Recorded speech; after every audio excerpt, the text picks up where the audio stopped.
Hi everybody in Zyla Exploration, this is Tina, and you're looking at all these colors and probably wondering, what is this? This represents my personal Zyla color palette, and I'm going to show you how to do this. It's really quite easy.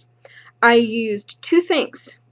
I used a representation of my overall skin tone, which is this right here, St. Martin Sand.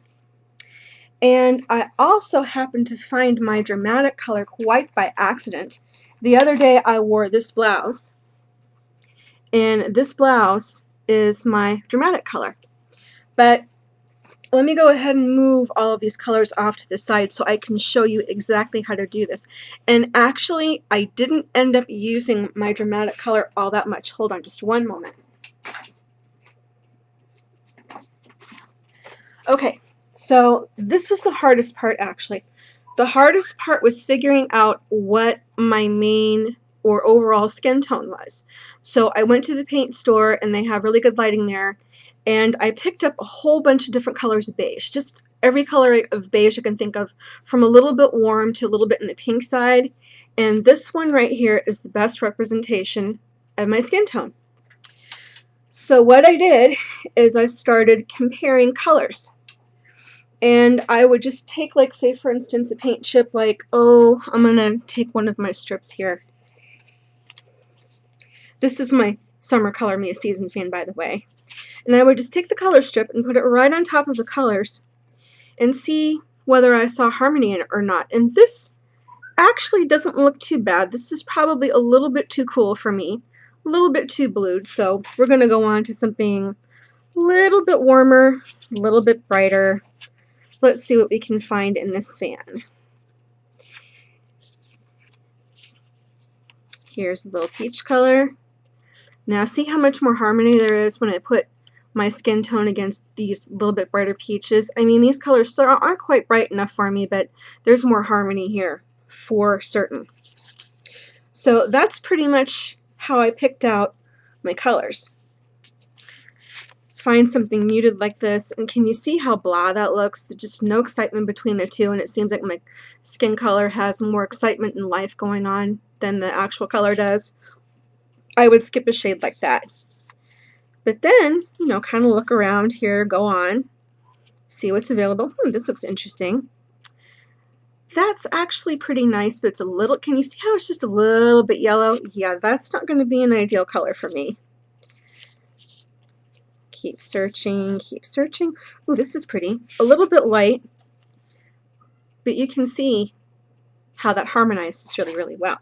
And that's how I went about choosing my colors, and it was actually a lot easier to do than you might think. It was very, very simple. Oh, these are some pretty colors right here.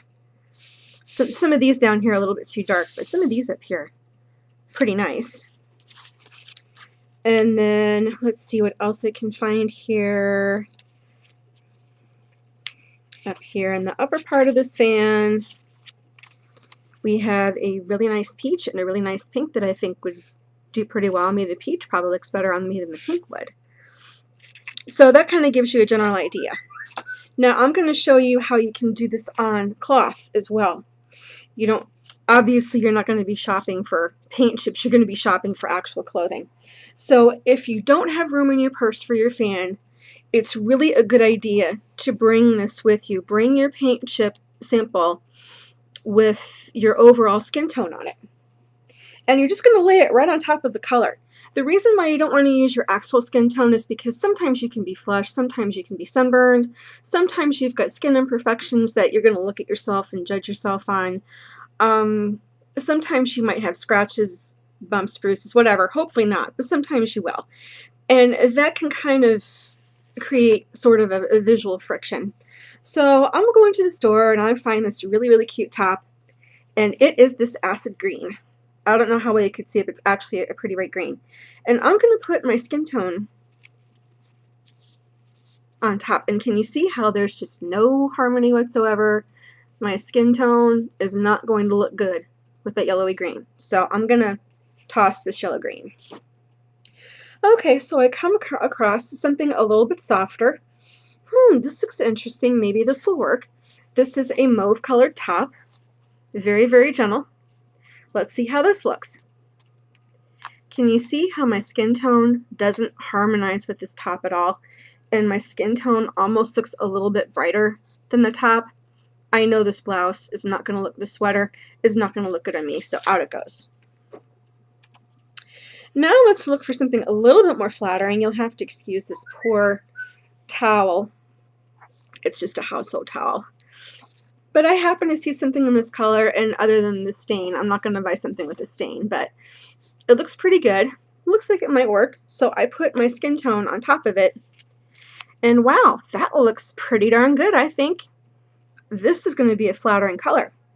Let me show you what my dramatic color looks like with my overall skin tone representation.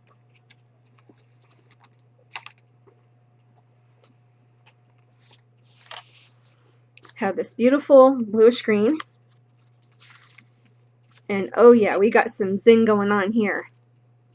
This is going to look really, really good together. I can tell already that the color of the blouse and my overall skin tone are bringing out the best in one another. I'm sorry the color is shifting because it's starting to get darker here. But hopefully this will give you an idea of how you can use your overall skin tone in order to find your Zyla colors. Talk to y'all soon. Bye now.